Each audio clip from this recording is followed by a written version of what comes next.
May buntag maka kaigsunan sa makausapa nakita na po kita gigikan ako sa bakasyon ng dito sa Pilipinas. Then naghimo na kita pagpadayon sa tuminsay sa may pakinabuhi pinagi sa balag kasulatan makatakan nato pamalandong mitos buhi pa kita magsunan. Sa di pa kita maakto sa unahan sumala sa atong andan mangalia tas Ginoo nga sa Holy Spirit sa kalam. Ampo ta. Labing kamahanan, ikaw nga Diyos nga mahan, ikaw sa throne of gracia sa kalangitan, Lord, nining kabuntagon, naghangyo kami kanimo, pinagsabalang Espiritu Santo, panalangin ni kini, ang among mensahe, makatakan na mo pagpamalandong, mintos buhay pa kami.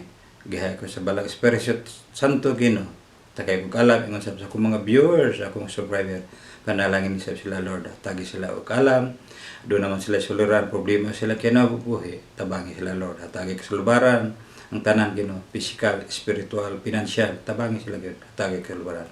Kining tanan Lord, among gipangasam, pasalamatan ka kanunay sa ngalan ni Jesus. Amen. Mga kasunan atong tunan ang kinabuhi ni Cornelio mga kasunan. Kini si Cornelio usa ka kapitan sa Italia, usa ka Italiano mga kasunan kini si Cornelio mga kasunan.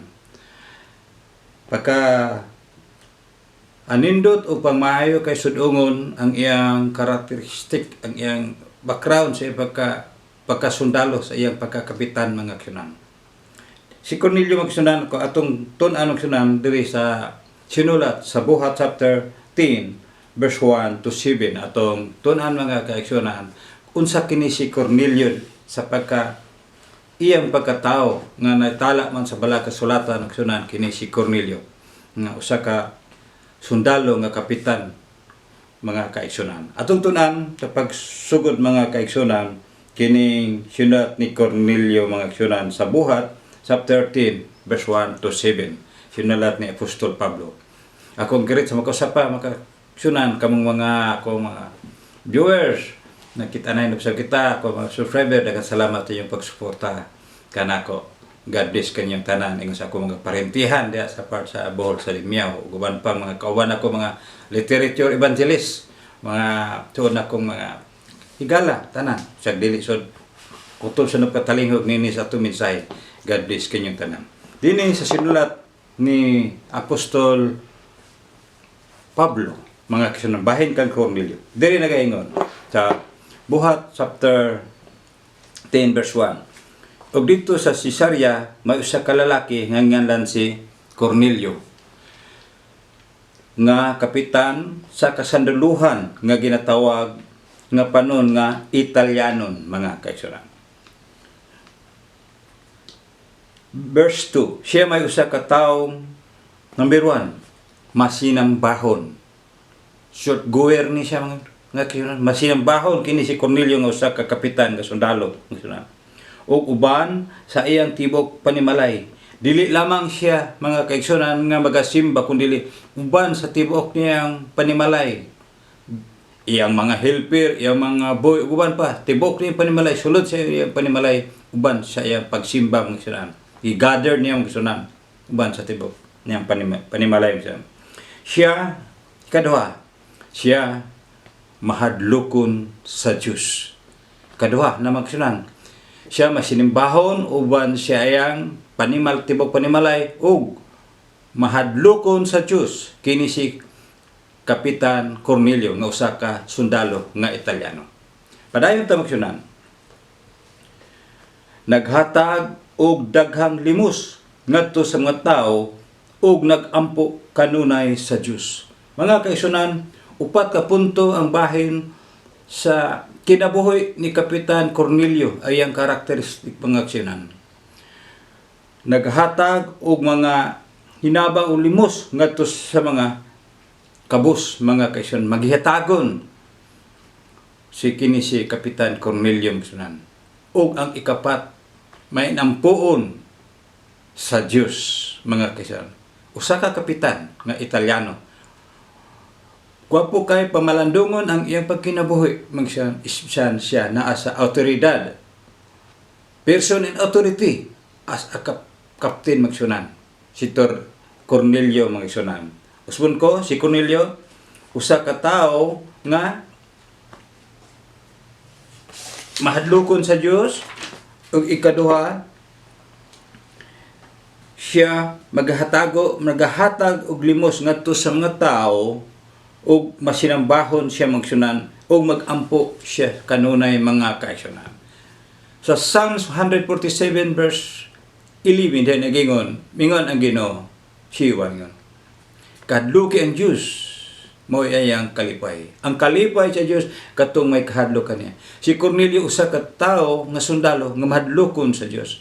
Sato pa kini si Cornelio sunan may nampuon o mahadlokon sa Dios, di siya magabuhat sa mga buhat nga dili maayo sa mata sa Dios ug sa sabsiya ka mahadlokon sa buhat nga dili maayo ang sunan.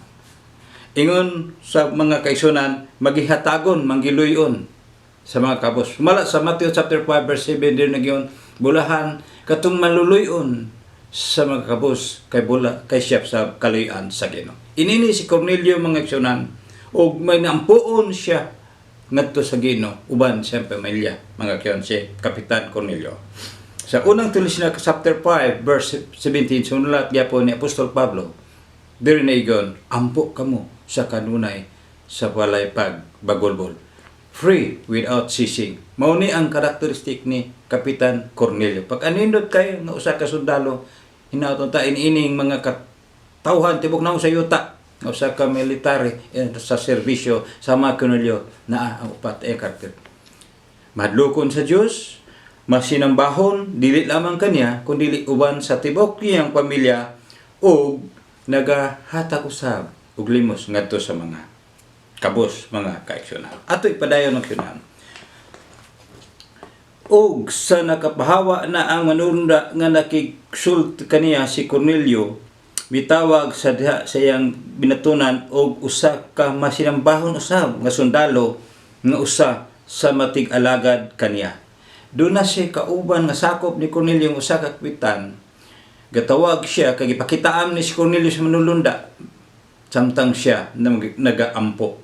Kita siya sa panan-awon mga sunan, gisugo niya nga diin si Pedro ato siyang panimalay kay gusto ni Cornelio nga patalingog sa pulong sa Ginoo kay kini si Pedro magsunan usa kini katinun-an sa ni Ginoong Hesus, no, nga naghatag sa pagmensahe. Unya yagtuan si Pedro nga pagtuon sa balay ni Cornelio, wala siya dumili si Pedro kundi ni ato siya panibalay ni Cornelio mga sunan. Atong padayon mga sunan nga din there sa 25 og sa pagsulod ni Pedro sa balay ni Cornelio misugat sa pagdawat kanya og mihapa siya iyang tilan og misimba kanya. Grabe ang kuan ni Cornelio sa iyang pagkatao magsunan. May nampuon, masinambahan, matinahoron, bisan si Pedro mihapa siya. Unsay kini si Pedro magsunan usa kini nga sinaligan sa ni Ginsus burag diehard kay gani kato si Ginoong sa gidakop siya sa mga saserdo, sa mga sundalo, sa mga Romanon. Si Pedro giblanit siyang espada o iyang tigbas ang dalunggan ni Marco. Nya gingnan ni Ginoong is balik na pagsakob ang imong hinagiban. Unya gikuha ni Ginoong ang dalunggan ni Marco ibalik sa iyang dalunggan. Mga kaigsunan, muni kini ang kinabuhi ni Pedro. Usa kini ka sa pag energetic ay ni si Pedro magsunan. Ato ipadayon gyapon magsunan diri ang kinabuhi ni Pedro og ni Cornelio mga kaigsunan. Nag-ingon diri si Pedro nga sa unang panahon mga kaigsunan ang mga katawhan sa unang panahon mga Samarianhon o mga Hudiyo dili makigharong magsunan kay stricto kay mga kyon. Apan mingon si Pedro nag-ingon diri og sa pagkasultis niya kaniya siya misulod og dito iyang nakita ang daghang mga tao nga nagkagtigom ug siya mingon kaniya, kamo nasayod nga maoy supak sa suban alang sa usa ka Hudyo sa pakigharing o sa pamisita sa mga tao nga dili binalaan. Inini sa unang panahon apan pinagi sa gahom sa Espiritu Santo si Cornelio mga aksyonan gihikap kay kasing nga din ipatawag si Pedro aron sa pagpatalingog sa mga pulong sa Ginoo kay minsahero man ni si Pedro. Usa nalipay ang tibok pamilya sulod sa panimalay ni Cornelio sa diha nga si Pedro ni duaw ni bisita sa iyang panimalay. Diri sa 47 magsud diri aduna ba'y makasanta sa tubig aron dili kabautismon sila sa pagkadawat sa Espiritu Santo sama kanato mga kaigsoon. Mo ingon ni Pedro magsan busa kini si Cornelio uban sa sakop siya panimalay ni midawat sa Santo sa bautismo pinagi sa balag Espiritu Santo sa diya nga gimensahean siya ni Pedro mga kyan. Inatunta magsan sa hamuo nga sugilanon sa kinabuhi ni Cornelio tagaan nato dakong pagtagad nga diin bisa usa siya ka kapitan nga sundalo nga diin usa siya ka tawo masinambahon siya mahadlokon sa Dios siya naghatag og daghang limos ngadto sa mga tawo nga magkabos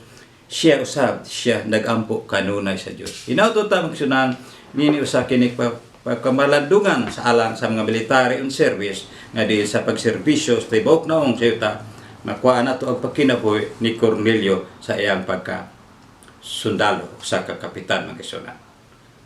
God bless kaninyong tanan ug daghang salamat sa mubong minsay sa atong pagkinabuhi sa ngalan ni Ginoong Hesus. Amen.